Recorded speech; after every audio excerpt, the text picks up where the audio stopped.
ਸਤਿ ਸ਼੍ਰੀ ਅਕਾਲ ਜੀ ਸਾਰਿਆਂ ਨੂੰ। ਅੱਜ ਆਪਾਂ ਗੱਲ ਕਰਾਂਗੇ ਕਿੱਦਾਂ ਆਪਾਂ ਰਾਈਟਿੰਗ ਦੇ ਵਿੱਚ ਆਪਣੇ ਸੈਂਟੈਂਸਸ ਨੂੰ ਜ਼ਿਆਦਾ ਇਫੈਕਟਿਵ ਬਣਾ ਸਕਦੇ ਹਾਂ, ਕਿੱਦਾਂ ਆਪਾਂ ਉਹਨਾਂ ਦੇ ਵਿੱਚ ਵੇਰੀਏਸ਼ਨਸ ਲਿਆ ਸਕਦੇ ਹਾਂ। ਸੋ ਮੈਂ ਤੁਹਾਡੇ ਸਾਹਮਣੇ ਕੁਝ ਸਟਰਕਚਰਸ ਲੈ ਕੇ ਆਈ ਹਾਂ ਜਿਹੜੇ ਯੂਜ਼ ਕਰਕੇ ਆਪਾਂ ਆਪਣੇ ਸੈਂਟੈਂਸਸ ਨੂੰ ਜ਼ਿਆਦਾ ਇਫੈਕਟਿਵ ਬਣਾ ਸਕਦੇ ਹਾਂ। ਸੋ ਹਾਂਜੀ, ਮੇਰਾ ਫਰਸਟ ਸਟਰਕਚਰ ਹੈ ਜੀ ਵਿਦ ਅ ਵਿਊ ਟੂ। ਇਹਨੂੰ ਤੁਸੀਂ ਯੂਜ਼ ਕਰ ਸਕਦੇ ਹੋ ਸੈਂਟੈਂਸ ਦੇ ਵਿੱਚ with the view to. Usually English ਦਾ ਰੂਲ ਹੁੰਦਾ ਕਿ ਟੂ ਤੋਂ ਬਾਅਦ ਹਮੇਸ਼ਾ ਆਪਾਂ first form of verb use ਕਰਦੇ ਹਾਂ, ਜਿੱਦਾਂ ਕਿ ਟੂ ਗੋ, ਟੂ ਕਲਾਈਂਬ ਔਰ ਐਨੀਥਿੰਗ। ਟੂ ਤੋਂ ਬਾਅਦ ਹਮੇਸ਼ਾ first form of verb use ਹੁੰਦੀ ਆ। ਬਟ ਇਹ ਸਪੈਸ਼ਲ ਕੇਸ ਹੈ ਆਫ ਇੰਗਲਿਸ਼ ਜਿੱਥੇ with a view to, to ਤੋਂ ਬਾਅਦ first form of verb but verb ਦੇ ਨਾਲ ਆਈਐਨਜੀ ਆਪਾਂ ਯੂਜ਼ ਕਰਦੇ ਹਾਂ। ਇਹ ਸਪੈਸ਼ਲ ਕੇਸ ਹੈ ਜਿਹਦੇ ਵਿੱਚ ਆਪਾਂ ਫਸਟ ਫਾਰਮ ਦੇ ਨਾਲ ਆਈਐਨਜੀ ਵੀ ਯੂਜ਼ ਕਰਦੇ ਹਾਂ after to. So remember that usually ਆਪਾਂ ਟੂ ਤੋਂ ਬਾਅਦ first form of verb use ਕਰਦੇ ਹਾਂ, ਬਟ ਇਨ ਦਿਸ ਕੇਸ ਆਪਾਂ ਫਸਟ ਫਾਰਮ ਆਫ ਵਰਬ ਦੇ ਨਾਲ ਆਈਐਨਜੀ ਵੀ ਯੂਜ਼ ਕਰਾਂਗੇ। ਸੋ ਹੁਣ ਮੈਂ ਤੁਹਾਨੂੰ ਦੱਸਦੀ ਹਾਂ ਕਿੱਦਾਂ ਆਪਾਂ ਇਸ ਸਟਰਕਚਰ ਨੂੰ ਯੂਜ਼ ਕਰ ਸਕਦੇ ਹਾਂ। ਯੂਜੂਲੀ ਜਿੱਥੇ ਆਪਾਂ ਇਨ ਆਰਡਰ ਟੂ ਯੂਜ਼ ਕਰਦੇ ਹਾਂ ਨਾ, ਉਹਨੂੰ ਰਿਪਲੇਸ ਕਰਕੇ ਆਪਾਂ ਇਹ ਸੈਂਟੈਂਸ ਸਟਰਕਚਰ ਯੂਜ਼ ਕਰ ਸਕਦੇ ਹਾਂ। ਕਿੱਦਾਂ? ਮੈਂ ਤੁਹਾਨੂੰ 3 ਸੈਂਟੈਂਸਿਸ ਬਣਾ ਕੇ ਦਿਖਾਏ ਨੇ, ਤੁਹਾਨੂੰ ਖੁਦ ਚੇਂਜ ਤੇ ਜ਼ਿਆਦਾ ਇਫੈਕਟਿਵਨੈਸ ਫੀਲ ਹੋ ਜਾਣੀ ਆ by just looking at my sentences. So ਮੇਰਾ ਪਹਿਲਾ ਸੈਂਟੈਂਸ ਹੈ ਜੀ ਜੋ ਮੈਨੂੰ ਲੱਗਦਾ ਸਾਰੇ ਨਹੀਂ ਕਹੂੰਗੀ, ਮੋਸਟ ਆਫ ਦਾ ਸਟੂਡੈਂਟਸ ਇਹ ਵਾਲਾ ਸੈਂਟੈਂਸ ਆਪਣੇ ਰਾਈਟਿੰਗ ਟਾਸਕ 2 ਦੇ ਵਿੱਚ ਬਣਾਉਣਗੇ ਜੇ ਕ੍ਰਾਈਮ ਦੇ ਰਿਲੇਟਡ ਕੋਈ ਵੀ ਆਪਾਂ ਨੂੰ ਟਾਸਕ ਆਊਗਾ। ਸੋ ਇੱਕ ਨਾਰਮਲ ਬੱਚੇ ਦਾ ਸੈਂਟੈਂਸ ਕੀ ਹੋਊਗਾ? Government should take good steps to reduce the crime rate. Crime rate ਨੂੰ ਘਟਾਉਣ ਲਈ ਗਵਰਨਮੈਂਟ ਨੂੰ ਅੱਛੇ ਸਟੈਪ ਚੱਕਣੇ ਚਾਹੀਦੇ ਨੇ। ਇਹ ਨਾਰਮਲ ਬੱਚੇ ਦਾ ਸੈਂਟੈਂਸ ਹੋਊਗਾ। ਸੋ the second sentence is government should take praiseworthy steps। ਬੱਚੇ ਇਹ ਵਾਲਾ ਜੋ vocabulary word ਹੈ ਇਹ ਮੈਂ ਤੁਹਾਨੂੰ ਆਪਣੀ previous videos ਵਿੱਚ ਦੱਸ ਚੁੱਕੀ ਹਾਂ। must check my vocabulary videos also। so government should take praiseworthy steps। good steps ਦੀ ਜਗ੍ਹਾ ਮੈਂ replace ਕਰਤਾ ਇੱਕ ਅੱਛੀ vocabulary praiseworthy steps to alleviate। alleviate ਮੈਂ reduce ਦੀ ਥਾਂ ਤੇ use ਕੀਤਾ ਹੈ, ਤੁਸੀਂ ਇਹ ਚੈੱਕ ਕਰ ਸਕਦੇ ਹੋ ਦੀ explanation we. to alleviate the crime rate। ਇੱਦਾਂ ਮੈਂ ਕੀ ਕੀਤਾ, ਆਪਣੇ ਸੈਂਟੈਂਸ ਨੂੰ ਥੋੜਾ ਜਿਹਾ ਇਫੈਕਟਿਵ ਬਣਾਤਾ। ਕਿੱਦਾਂ? ਕੁਝ vocabulary ਨੂੰ ਯੂਜ਼ ਕਰਕੇ। ਬਟ ਇਹਨੂੰ ਆਪਾਂ ਹੋਰ ਵੀ ਜ਼ਿਆਦਾ ਅੱਛਾ ਤੇ ਹਾਈ ਬੈਂਡ ਸਕੋਰ ਵਾਲਾ ਕਿੱਦਾਂ ਬਣਾ ਸਕਦੇ ਹਾਂ? ਹੁਣ ਮੈਂ ਯੂਜ਼ ਕਰੂੰਗੀ ਇਸ ਸਟਰਕਚਰ ਨੂੰ ਵੀ। ਕਿੱਦਾਂ? Government should take praiseworthy steps to. ਤੁਸੀਂ ਕੀ ਲਿਖੋਗੇ? ਇਨ ਆਰਡਰ ਟੂ ਐਲੀਵੀਏਟ, ਹੈ ਨਾ। ਤਾਂ ਇਸ ਵਾਲੇ ਟੂ ਨੂੰ ਮੈਂ ਹਟਾ ਦੇਣਾ ਹੈ। ਇੱਥੇ ਮੈਂ ਕੀ ਯੂਜ਼ ਕਰੂੰਗੀ? With a view to alleviate. Verb ਦੀ ਫਸਟ ਫਾਰਮ ਹੈ, ਇਹਦੇ ਨਾਲ ਮੈਂ ਆਈਐਨਜੀ ਯੂਜ਼ ਕਰੂੰਗੀ। ਐਲੀਵੀਏਟਿੰਗ ਦ ਕ੍ਰਾਈਮ ਰੇਟ। ਸੋ ਮੇਰਾ ਸੈਂਟੈਂਸ ਕੀ ਬਣ ਗਿਆ?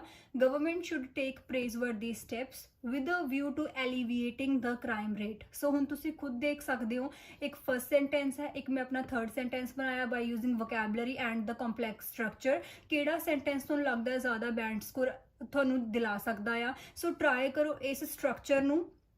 ਹੋਰ ਵੀ ਐਗਜ਼ਾਮਪਲਸ ਮੈਂ ਤੁਹਾਨੂੰ ਦੇ ਸਕਦੀ ਹਾਂ, ਜਿੱਦਾਂ ਮੈਂ ਬੋਲ ਰਹੀ ਹਾਂ ਕਿ I am going to the ground to play cricket, ਹੈ ਨਾ। ਤਾਂ ਮੈਂ ਕੀ ਲਿਖੂੰਗੀ ਇੱਥੇ? I am going to the ground with a view to playing cricket. ਠੀਕ ਹੈ। ਸੋ ਇੱਦਾਂ ਦੇ ਸੈਂਟੈਂਸਿਸ ਵਿੱਚ ਆਪਾਂ ਟੂ ਨੂੰ ਜਾਂ ਫਿਰ ਇਨ ਆਰਡਰ ਟੂ ਨੂੰ ਰਿਮੂਵ ਕਰਕੇ with a view to use ਕਰ ਸਕਦੇ ਹਾਂ। ਸੋ ਹੁਣ ਤੁਸੀਂ ਵੀ ਇਸ ਨੂੰ ਟਰਾਈ ਕਰਕੇ ਦੇਖੋ। ਕਮੈਂਟ ਸੈਕਸ਼ਨ ਵਿੱਚ ਮੈਨੂੰ ਜ਼ਰੂਰ ਰਿਪਲਾਈ ਕਰੋ ਬਾਈ ਮੇਕਿੰਗ ਸੈਂਟੈਂਸਿਸ। ਹਮੇਸ਼ਾ ਦੀ ਤਰ੍ਹਾਂ ਮੈਂ ਤੁਹਾਨੂੰ ਕਰੈਕਟ ਵੀ ਕਰੂੰਗੀ ਜਿੱਥੇ ਤੋਂ ਤੁਹਾਡੀ ਗਲਤੀ ਹੋਊਗੀ, ਜਾਂ ਫਿਰ ਤੁਹਾਨੂੰ ਦੱਸੂੰਗੀ ਕਿ ਕੀ ਤੁਹਾਡਾ ਸੈਂਟੈਂਸ ਸਹੀ ਹੈ ਜਾਂ ਨਹੀਂ। ਸੋ ਅੱਜ ਤੋਂ ਹੀ ਇਸ ਕਨਸੈਪਟ ਨੂੰ ਅਪਲਾਈ ਕਰਨਾ ਸ਼ੁਰੂ ਕਰੋ ਇਨ ਯੋਰ ਰਾਈਟਿੰਗ ਟਾਸਕ 2 ਤਾਂ ਕਿ ਤੁਸੀਂ ਜ਼ਿਆਦਾ ਬੈਂਡ ਸਕੋਰ ਅਚੀਵ ਕਰ ਸਕੋ। ਸੋ ਯੈਸ, ਜੇ ਤੁਹਾਨੂੰ ਮੇਰੀ ਇਨਫੋਰਮੇਸ਼ਨ ਵਿਦ ਦ ਟਾਈਮ ਪਸੰਦ ਆਉਂਦੀ ਰਹੀ ਹੈ ਜਾਂ ਪਸੰਦ ਆ ਰਹੀ ਹੈ ਤਾਂ ਜ਼ਰੂਰ ਮੇਰੀ ਵੀਡੀਓ ਨੂੰ ਲਾਈਕ ਕਰਿਓ। ਏਮ ਕਰਦੇ ਹਾਂ ਜੀ 3000 ਲਾਈਕਸ ਦਾ, ਤਾਂ ਕਿ ਅਸੀਂ ਵੀ ਮੋਟੀਵੇਟ ਹੁੰਦੇ ਰਹੀਏ ਤੇ ਤੁਹਾਡੇ ਤੱਕ ਵਧੀਆ ਤੋਂ ਵਧੀਆ ਇਨਫੋਰਮੇਸ਼ਨ ਪਹੁੰਚਾ ਸਕੀਏ। ਸੋ ਟਰਾਈ ਕਰੋ ਇਸ ਕਨਸੈਪਟ ਨੂੰ ਤਾਂ ਕਿ ਤੁਸੀਂ ਅੱਛਾ ਬੈਂਡ ਸਕੋਰ ਲੈ ਸਕੋ।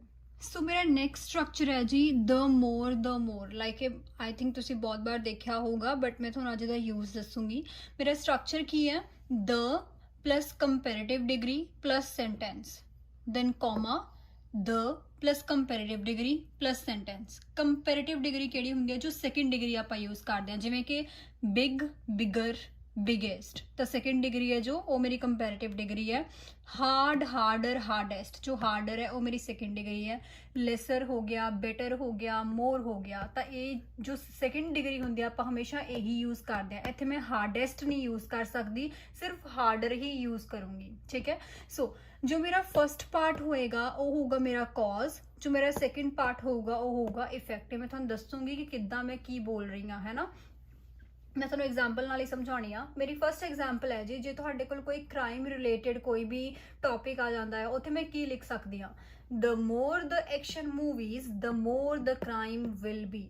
ਤਾਂ ਇੱਥੇ ਮੇਰਾ ਐਕਚੁਅਲ 'ਚ ਸੈਂਟੈਂਸ ਕੀ ਹੈ, ਜਿੰਨੀਆਂ ਜ਼ਿਆਦਾ ਐਕਸ਼ਨ ਮੂਵੀਜ਼ ਹੋਣਗੀਆਂ ਓਨਾ ਜ਼ਿਆਦਾ ਕ੍ਰਾਈਮ ਵਧੂਗਾ। ਦੋਨੋਂ ਹੀ ਸੈਂਟੈਂਸ ਕਾਦੇ ਵਿੱਚ ਨੇ, ਫਿਊਚਰ 'ਚ ਨੇ, ਬਟ ਇਸ ਕॉन्सेप्ट ਦੇ ਅਕੋਰਡਿੰਗ ਜੋ ਮੈਂ ਫਰਸਟ ਸੈਂਟੈਂਸ ਲਿਖੂੰਗੀ ਉਹ ਮੈਂ ਸਿੰਪਲ ਪ੍ਰੈਜ਼ੈਂਟ 'ਚ ਲਿਖੂੰਗੀ, ਜੋ ਸੈਕਿੰਡ ਹੋਊਗਾ ਉਹ ਮੈਂ ਫਿਊਚਰ 'ਚ ਲਿਖੂੰਗੀ।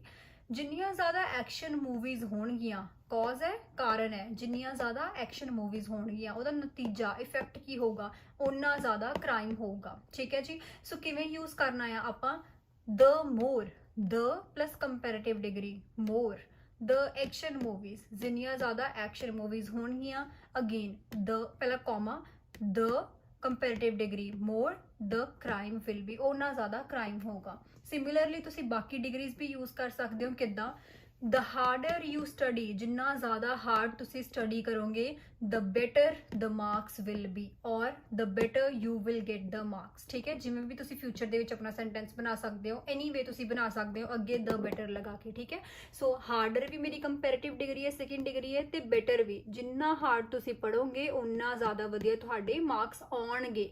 ਇਹ ਪ੍ਰੈਜ਼ੈਂਟ ਦੇ ਵਿੱਚ ਲਿਖਿਆ ਮੈਂ, ਇਹ ਫਿਊਚਰ ਦੇ ਵਿੱਚ ਲਿਖਿਆ ਆ।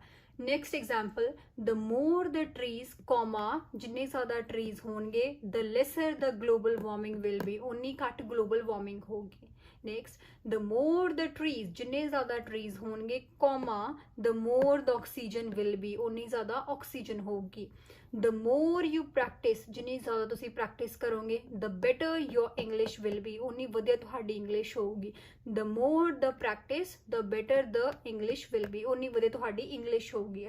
ਰਾਈਟ, ਸੋ ਇਦਾਂ ਆਪਾਂ second form of verb like degree ਲਗਾ ਕੇ, ਸੈਕਿੰਡ ਲਗਾ ਕੇ ਆਪਣਾ ਸੈਂਟੈਂਸ ਬਣਾ ਸਕਦੇ ਹਾਂ। ਕੌਮਾ ਕਦੇ ਨਹੀਂ ਭੁੱਲਣਾ, ਕੌਮਾ ਬਹੁਤ ਜ਼ਰੂਰੀ ਆ, ਦ ਦਾ ਸਟਰਕਚਰ ਬਹੁਤ ਜ਼ਰੂਰੀ ਹੈ। ਸੋ ਇਸ ਤਰ੍ਹਾਂ ਤੁਸੀਂ ਇੱਕ ਹੋਰ ਵੇਰੀਏਸ਼ਨ ਲਿਆ ਸਕਦੇ ਹੋ ਆਪਣੇ ਸੈਂਟੈਂਸਸ ਦੇ ਵਿੱਚ। ਆਈ ਨੋ ਕਿ ਆਪਣੇ ਕੋਲ ਆਈਡੀਆਜ਼ ਹੁੰਦੇ ਨੇ, ਬਟ ਸੇਮ ਹੀ ਸੈਂਟੈਂਸਸ ਬਣਦੇ ਜਾਂਦੇ ਨੇ, ਤਾਂ ਆਪਾਂ ਕਈ ਵਾਰ ਉਹ ਆਈਡੀਆਜ਼ ਲਿਖਦੇ ਵੀ ਨਹੀਂ ਹੈ ਨਾ।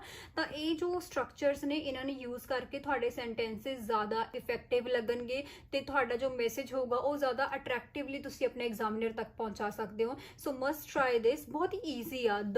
ਚਾਹੇ ਤੁਸੀਂ ਨਾ, ਜੇ ਤੁਹਾਨੂੰ ਲੱਗਦਾ ਹੈ ਕਿ ਯੂਜ਼ ਨਹੀਂ ਹੋ ਰਹੇ, ਥੋੜੇ ਵੀ ਤੁਹਾਨੂੰ ਲੱਗਦਾ ਕਿ ਇੰਨੇ ਕੌਣ ਯਾਦ ਕਰੂ ਜਾਂ ਨਹੀਂ ਹੋਣੇ, ਸਿਰਫ ਦ ਮੋਰ ਵਾਲਾ ਯੂਜ਼ ਕਰਨਾ ਸ਼ੁਰੂ ਕਰ ਦਿਓ, ਬਿਕੋਜ਼ ਇਹ ਮੋਸਟ ਫੇਮਸ ਹੈ। ਦ ਮੋਰ ਤੁਸੀਂ ਦੇਖੇ ਵੀ ਹੋਣੇ ਨੇ, the more the action movies the more the crime will be. ਕੀ ਕਰਨਾ ਆ, ਸਿਰਫ ਉਰੇ ਕਿਸੇ ਚੀਜ਼ ਦਾ ਕੋਈ ਰੀਜ਼ਨ ਲਿਖਣਾ ਆ, ਤੇ ਇੱਥੇ ਉਹਦਾ ਇਫੈਕਟ ਲਿਖਣਾ ਹੈ, ਪਿੱਛੇ ਵਿਲ ਬੀ ਲਗਾ ਦਿਓ। It is so easy, just words ਨੂੰ ਰਿਪਲੇਸ ਕਰਨਾ ਹੈ ਆਪਣੇ ਆਈਡੀਆ ਦੇ ਨਾਲ। ਸਟਰਕਚਰ ਸੇਮ ਹੈ, ਜਸਟ ਉੱਥੇ ਵਰਡਸ ਫਿੱਟ ਕਰਨੇ ਨੇ ਅਕੋਰਡਿੰਗ ਟੂ ਯੋਰ ਐਸੇ।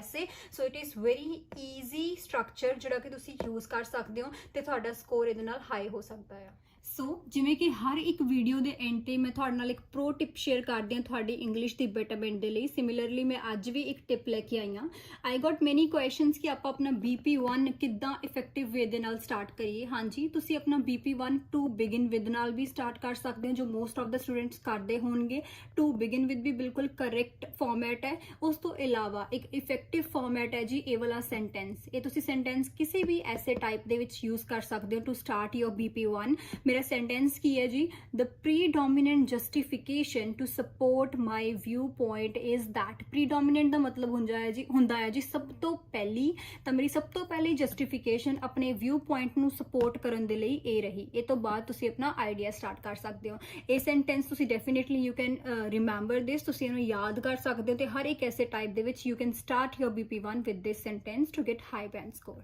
ਹਾਂਜੀ, so then word of the day ਅੱਜ ਦੇ ਲਈ ਇੱਕ ਬਹੁਤ ਹੀ ਵਧੀਆ ਵਰਡ ਹੈ ਜੋ ਤੁਸੀਂ ਆਪਣੇ task 1, task 2 and in your speaking ਦੇ ਵਿੱਚ ਵੀ ਯੂਜ਼ ਕਰ ਸਕਦੇ ਹੋ। ਮੇਰਾ ਵਰਡ ਹੈ ਜੀ ਸੀ ਚੇਂਜ। ਸੀ ਚੇਂਜ ਦਾ ਮਤਲਬ ਹੁੰਦਾ ਹੈ ਜੀ ਵੈਰੀ ਬਿਗ ਚੇਂਜ। ਜਦੋਂ ਕਿਤੇ ਬਹੁਤ ਵੱਡਾ ਚੇਂਜ ਆਇਆ ਹੋਵੇ ਕਿਸੇ ਚੀਜ਼ ਕਰਕੇ, ਉੱਥੇ ਆਪਾਂ ਵਰਡ ਯੂਜ਼ ਕਰ ਸਕਦੇ ਹਾਂ a sea change. For example, technology has brought a sea change in the society. Technology ਕਰਕੇ ਸੋਸਾਇਟੀ ਦੇ ਵਿੱਚ ਬਹੁਤ ਵੱਡਾ ਚੇਂਜ ਆਇਆ ਹੈ, ਉੱਥੇ ਮੈਂ ਵਰਡ ਯੂਜ਼ ਕਰ ਲਿਆ ਜੀ ਸੀ ਚੇਂਜ, ਹੈ ਨਾ।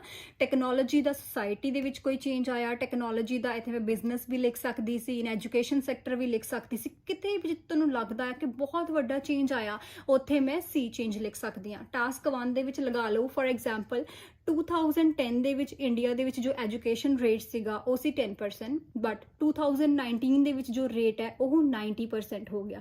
ਤਾਂ 10% ਤੋਂ 90% ਹੋਣਾ ਬਹੁਤ ਵੱਡਾ ਚੇਂਜ ਹੈ ਨਾ। ਤਾਂ ਉੱਥੇ ਆਪਾਂ ਇਹ ਵਰਡ ਯੂਜ਼ ਕਰ ਸਕਦੇ ਹਾਂ ਸੀ ਚੇਂਜ, ਹੈ ਨਾ। ਮੰਨ ਲਓ ਮੈਂ ਕਹਾਂ India has witnessed a sea change in the education rate, ਕਿ ਇੰਡੀਆ ਦੇ ਵਿੱਚ ਬਹੁਤ ਵੱਡਾ ਚੇਂਜ ਦੇਖਿਆ ਗਿਆ ਆ, ਉੱਥੇ ਆਪਾਂ ਯੂਜ਼ ਕਰ ਸਕਦੇ ਹਾਂ ਵਰਡ ਦ ਸੀ ਚੇਂਜ। ਸੋ ਜ਼ਰੂਰ ਇਹਨੂੰ ਯੂਜ਼ ਕਰਕੇ ਦੇਖਿਓ, experiment it in your writing task 1, 2 and in speaking also. So yes, at the end ਮੈਂ ਤੁਹਾਡੇ ਤੋਂ ਇੱਕ ਸੁਜੈਸ਼ਨ ਲੈਣਾ ਸੀ, because I have an idea ਕਿ ਆਪਾਂ ਸਪੀਕਿੰਗ ਦੇ ਵਿੱਚ ਕਿੱਦਾਂ ਇੱਕ ਆਈਡੀਆ ਦੇ ਨਾਲ ਹੀ 5 ਤੋਂ 10 ਕਿਊ ਕਾਰਡ ਕਵਰ ਕਰ ਸਕਦੇ ਹਾਂ।